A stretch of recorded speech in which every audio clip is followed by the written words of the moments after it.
বন্ধুরা আপনাকে বলা হয়েছে যে এখানে যে কয়টা দেশের নাম লেখা আছে এই কয়টা দেশের ফ্ল্যাগের এই সেলগুলোতে অ্যাড করতে হবে।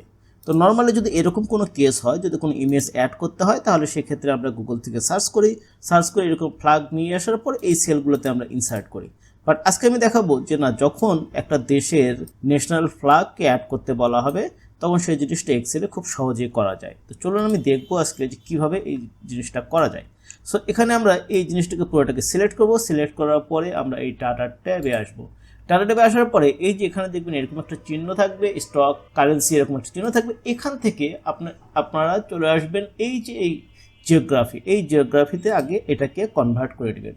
সো এরকম করার পরে এখানে কিন্তু জিওগ্রাফি হিসেবে এটা কনভার্ট হয়ে গেল। এখন দেখেন যে এই যে বাংলাদেশের আগে কিন্তু একটা ফ্ল্যাগের মতো চিহ্ন আছে। সো এই যখন এরকম আসবে তখন এই সিলেক্ট করা অবস্থায় এখানে দেখবেন একটা ছোট্ট সিম্বল আসবে। এই যে এই সিম্বলের উপর যখন ক্লিক করবেন, ক্লিক করলে এরকম একটা বিশাল ডাটাবেজ আপনার সামনে চলে আসবে। এই লিস্ট থেকে আপনারা জাস্ট যদি ইমেজে ক্লিক করেন তাহলে এখানে দেখেন যে এখানে ইমেজগুলো পরের সেলে কিন্তু সবগুলোর সাথে একটা করে ইমেজ চলে আসছে, যেটা ফ্ল্যাগ। এই যে বাংলাদেশের ফ্ল্যাগ, এই যে ইন্ডিয়ার ফ্ল্যাগ, এই যে দেখেন কানাডার ফ্ল্যাগ কিন্তু চলে আসছে।